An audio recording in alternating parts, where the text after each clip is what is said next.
자, 여러분, 오늘 주어진 본문 가운데 특별히 저에게 주시는 말씀이 있습니다. 물론 여러분들에게도 주시는 말씀이 있을 텐데요.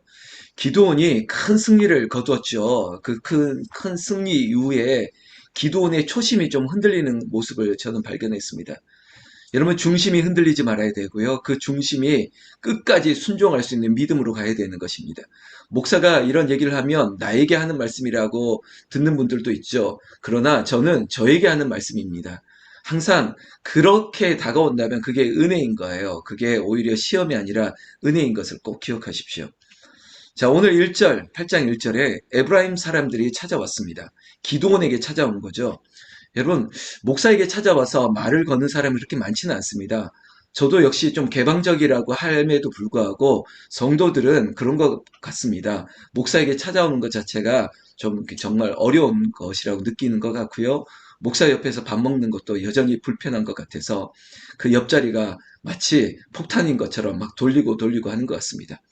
그래서 찾아와서 얘기하는 사람이 몇이나 되겠습니까? 목사가 불러도 잘 안 오는데 스스로 찾아와서 목사에게 무슨 말을 한다는 것은 좀 특별한 사람인 거죠. 오늘 에브라임 사람들이 그런 거예요.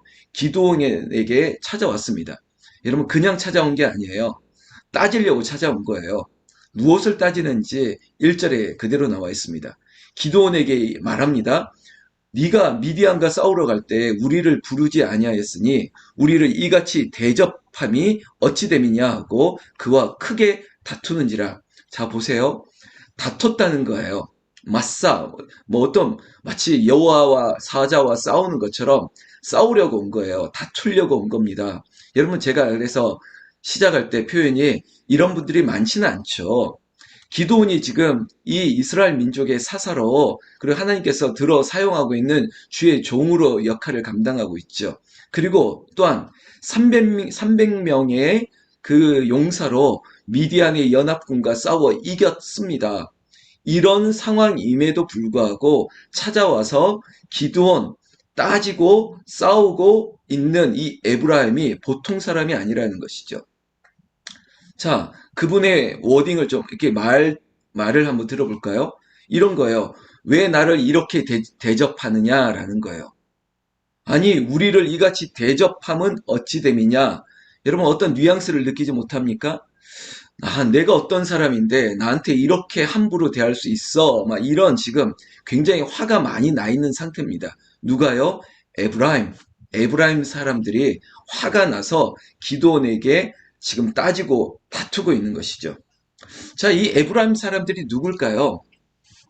여러분, 12지파가 있는데 그 레위 지파 빼고 11지파가 돼야 되는데, 여러분, 이 에브라임이 창세기에서부터 흘러가는 얘기를 보면 누구냐면, 여러분, 야곱의 아들이 누구죠? 요셉이죠. 요셉의 두 아들이 있었는데 요셉의 두 아들은 사실은 므낫세, 에브라임이에요.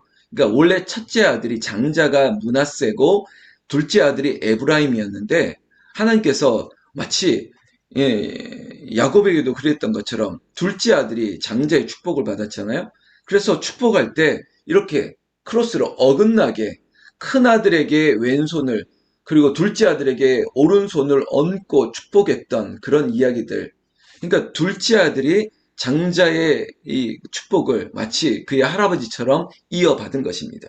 그러니까 이 요셉 지파라고 하는 이 지파가 이 12지파 가운데도 야, 이 집안은 대단한 집안이야 라고 할 정도로, 그리고 레위 지파가 빠져있기 때문에 에브라임과 므낫세와 에브라임, 이 지파는 사실은 같은 혈통이거든요. 같은 요셉 집안이거든요. 근데 성경에는 요셉 지파라는 말은 쓰지 않죠. 그러니까 제가 지금 드리는 말은 이 에브라임과 므낫세, 우리 집은 보통 집이 아니야. 우리 집은 명문이야, 명문. 그리고 우리 공동체 중에 우리 지파가 없으면 힘이 없어. 내가 어떤 사람인데, 이런 자긍심, 제가 좋은 표현을 하면 아주 자긍심이 아주 큰 사람이죠. 좋은 표현으로 하면 자긍심이라고 말할 수 있지만 한편으로 얘기하면 교만하죠. 아니, 내가 누군데 이러고 지금 들어오고 있는 이분이 보통 분은 아니죠. 제가 표현하는 것도 좋게 표현하는 거죠. 보통 분이 아닌 거예요. 근데 2절에 보세요. 제가 지금 기도원의 상황을 보면서 두 가지 은혜를 받았는데, 먼저 초반에 이 기도원이 이렇게 찾아왔던 에브라임 사람들에게 대응하는 거 보세요. 제가 이런 기도원의 태도를, 기도원의 이 마음과 지혜를 본받고 싶습니다. 이게 저희 기도 제목이고, 오늘 이 말씀을 보면서 여러분들에게도 그 마음이 있었으면 좋겠습니다. 이런 다투려고 찾아온 사람에게 나를 왜 이 정도로 대접하느냐라고 화가 막 올라있던 이 사람에게 기도원이 대답하는 거 보세요. 2절, 기도원이 그들에게 이르되 내가 이제 행한 일이 너희가 한 것에 비교가 되겠느냐. 에브라임의 끝물 포도가 아비아셀의 만물 포도보다 낫지 아니하냐. 자신의 집안을 얘기하면서, 야, 우리 집안보다 당신 집안이 그래 큰 집안이죠. 당신 끝물 포도가 우리의 만물 포도보다 낫지 않느냐 막 이러면서 겸손하게 머리를 조아리고 있는 거예요. 그래요. 잘못했습니다. 당신 말이 맞습니다. 인정하게 된다는 거죠. 저는 그랬으면 좋겠습니다. 제가 그런 마음, 여러분들 저를 위해서 기도해 주세요. 제가 겸손하게 무슨 상황에도 이런 기조를 가질 수 있도록. 왜냐하면 제가 그런 그릇이 안 되다 보니까 저에게 그런 기도해 주세요. 우리 담임 목사가 기도원과 같은 이런 모습으로 성도들과 사람들에게 대할 수 있게 해달라고. 자잘못을 따지기보다 그래요. 당신이 더 높습니다. 그래요. 당신 말이 맞습니다. 이렇게 머리를 숙이고 있는 것이죠. 그러면서 3절, 하나님이 미디안의 방백 오렙과 스앱을 너희 손에 넘겨주셨으니 내가 한 일이 어찌 능히 너희가 한 것에 비교하겠느냐 하니라. 기도원이 이 말을 하매 그때에 그들의 노여움이 풀리니라. 이거 보십시오. 노여움이 풀렸다는 거예요. 어쨌든 간에 내가 잘못했고, 그래, 에브라임, 당신들이 더 잘한 거 맞습니다. 당신들이 수고가 없었으면 여기 있지 않습니다. 이렇게 말을 하니까 에브라임이 지금 따지러 왔지 않습니까? 다투러 왔지 않습니까? 그런데 이렇게 유하게, 온유하게 대답을 하니까 그들의 노여움이 풀렸다는 것입니다. 여러분, 이렇게 되면 이 두 관계 모두가 승리한 것이죠. 만약에 기도원이 여기서 다른 어떤 말을 하고 다른 감정을 폭발했다라면 이 에브라임 지파와 이 자기 아비아셀의, 그러니까 기드온의 지파와 완전히 대적 관계가 돼버리겠죠. 그리고 기드온도 화가 많이 나겠죠. 이거 도대체 아무리 그래도 나한테 이럴 수 있어? 내가 지금 미디안과 싸워 300명을 데리고 나와서 큰 승리를 거뒀는데 이제 와서 숟가락 얹으러 온 거 아닙니까? 여러분, 사실 이걸 꼭 따지려고 그러면 그래요. 정말로 몰랐을까요? 아니, 사람들을 모으고 22,000명을 모으고 자 모여라 이런 얘기 다 했잖아요. 미디안과 싸울 때. 그래서 모였던 사람을 하나님께서 많다 보내라 그래서 300명이 모였는데 이 모든 일들 퍼포먼스가 있었는데 몰랐다고요? 아니요. 혹시 기드온이 정말 안 불렀다 할지라도 이거는 모병제자니까 모여라 했지 않습니까? 그러면 부르지 않아도 가면 되잖아요. 근데 꼭 이거를 네가 안 불렀으니까 우리가 싸움에 못 나갔어 이렇게 꼭 해야 되는 부분입니까? 알면 가면 되잖아요. 가면 되는데 꼭 이걸 따지는 거죠. 지금 이런 상황인 겁니다. 여러분, 그냥 성경 얘기 그대로 하니까 자꾸 이상하게 곡해하지 마세요. 그대로 설명하잖아요. 그러면서 제가 오늘 마음의 기도가 이거예요. 전 하나님, 제가 기도원과 같은 마음 주시옵소서. 기도원과 같은 온유함을 달라고, 지혜를 달라고. 그러나 제가 후반부에 또 얘기하는데 기도원이 처음부터 끝까지 이런 마음 품지 않았습니다. 실수도 했다는 거예요. 자, 4절부터 봅니다. 기도원이 이 300명과의 싸움에 이기고 나서 잔당들을 없애하려고 이제 따라가는 얘기가 나옵니다. 그런데 따라가다가 자기도 그렇고 이 300명들이 피곤하고 배고프고 하니까 뭔가를 먹어야겠는데 지나가다가 세바와 살무나를 하는 사람을 통해서 떡을 좀 주지 않겠느냐.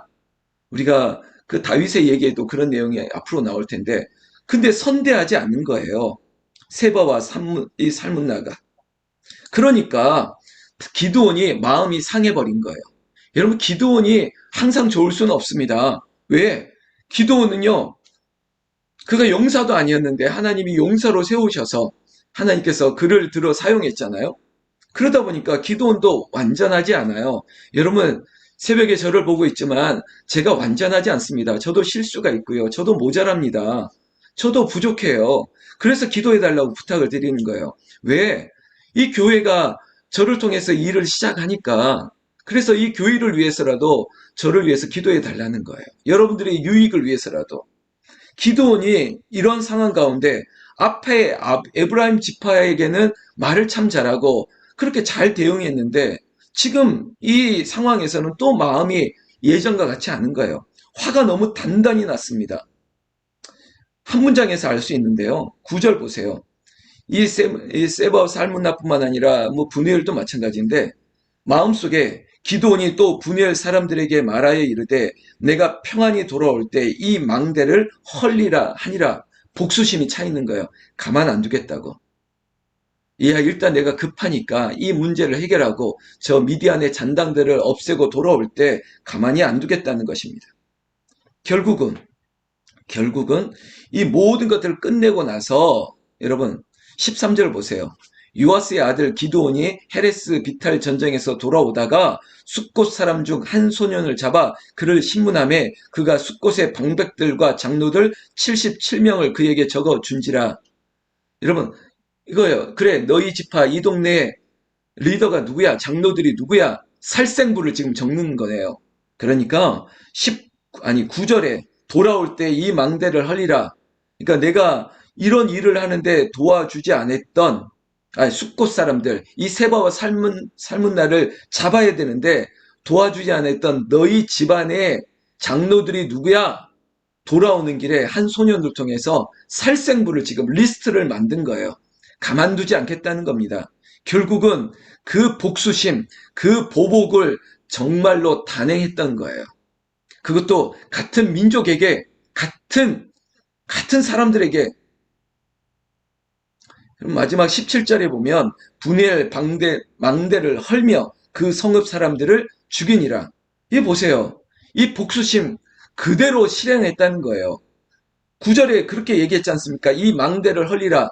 마치 이 기둥을 뽑아가지고 완전히 무너뜨리겠다는 거예요. 그 집안을 쑥대밭을 만들어 버리겠다고. 이 복수심이 이렇게 잔인한 거예요.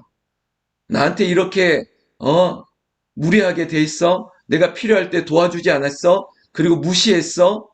너희 집안을 내가 가만히 두나 보라 라고 했던 이 마음, 그 마음을 실행했다는 게 무시무시하다는 거예요. 결국은 그 성읍 사람들을 죽였다. 17절. 누가요? 기드온이. 기드온이 이래서야 되겠습니까? 아니 이방 사람들과 싸워도 모자랄 판에 같은 지파, 같은 족속 사람들을 죽여야만 되겠습니까? 그것도 무엇 때문에? 복수심 때문에 나한테 서운하게 했다고. 저에게 그런 마음 없기를. 여러분들에게도 그런 마음 가져서는 안 돼요. 혹시 여러분들에게 서운하게 했다고 그 사람들을 내가 어떻게 해봐야겠다고. 막 이렇게 운전하시는 분들 아시지 않습니까? 보복 운전 그런 거잖아요. 나한테 뒤에서 빵빵거렸어? 뭐 그러면서 이거 아주 작은 일에 시시비비가 붙고 그것 때문에 막 싸우고 심지어 큰 나쁜 일을 이루어지잖아요. 그런 거지 않습니까? 아니 나를 앞질러 갔어? 나를 무시했어? 감히? 막 이러면서 지금 뭐 기드온이 그런 거예요. 나한테 이렇게 했어? 여러분 기드온이 이런 마음 가지면 안 됨에도 불구하고 그렇게 했습니다. 여러분들이 두 번째 기도하는 게 이런 거예요. 우리 목사가 이런 마음 가지지 말라고. 말 그대로 지도자를 위해서 기도해 달라는 것입니다. 18절에 결국은 기드온의 마음이 변했습니다. 이에 그가 세바와 살문나라에게 말하되 너희가 다볼에서 죽인 자들은 어떠한 사람이더냐 하니 대답하되 그들이 너와 같아서 하나같이 왕자들의 모습과 같더라 라고 하면서 여러분 기드온이 이제 마음이 변한 거예요. 왕과 같이 내가 왕이야. 내가 전부가 됐어. 내가 아니었으면 이 일을 못했어. 이런 마음을 가졌다는 것이죠. 여러분 그리고 세바와 살문나를 죽이고 나서 그가 가지고 있는 초승달 같은 이런 것들을 자기가 취하고 마치 내가 왕이 된 것처럼 기고만장하게 됩니다. 누가요? 기드온이. 그러면 제가 모두에 이런 얘기 했지 않습니까? 마음이 변할 수도 있다고요. 특별히 지도자의 마음이 변할 수도 있습니다. 여러분 지금 우리가 대선을 앞두고 있는데 그래 그 처음에 취임했을 때 마음과 끝의 마음이 똑같았으면 좋겠는데, 여러분 저를 위해서도 특별히 제가 다음 주 기도원에 들어갈 텐데 우리 담임 목사의 마음이 초심과 끝에까지 동일하게 가게 해달라고 제가 고백했지 않습니까? 저도 인간이라고. 제가 중간에 마음이 변하지 않도록, 끝까지 마음이 변하지 않도록, 끝까지 겸손하게 에브라임 지파에게 대응했던 것처럼 그런 마음을 가지고 끝까지 갈 수 있도록 저를 위해서 기도해 주시고요. 혹시 또 여러분들도 내 마음에 그런 교만이 싹트고 그런 다툼이 싹트고 보복하는 복수하는 마음이 싹트면 그거 하나님이 기뻐하지 않습니다. 그런 것들을 지우셔야 돼요. 집안 사람들까지도 그런 마음이 있어요. 형제들 가운데도 그런 마음이 있고, 그리고 성도들 가운데도 그런 마음이 있으면 안 되죠. 여러분, 이 시간 하나님께서 우리에게 주시는 말씀입니다. 혹시 내 마음이 그런 마음이 혹 싹틀다면 이런 가시와 이 올무들을 다 제거하고 그것들이 우리를 찌르고 우리를 넘어뜨리지 못하도록 겸손히 주님만을 섬기면서 엎드리고 기도하는 저와 여러분들 그리고 특별히 저가 되기를 우리 주 예수님의 이름으로 축원합니다. 축원합니다.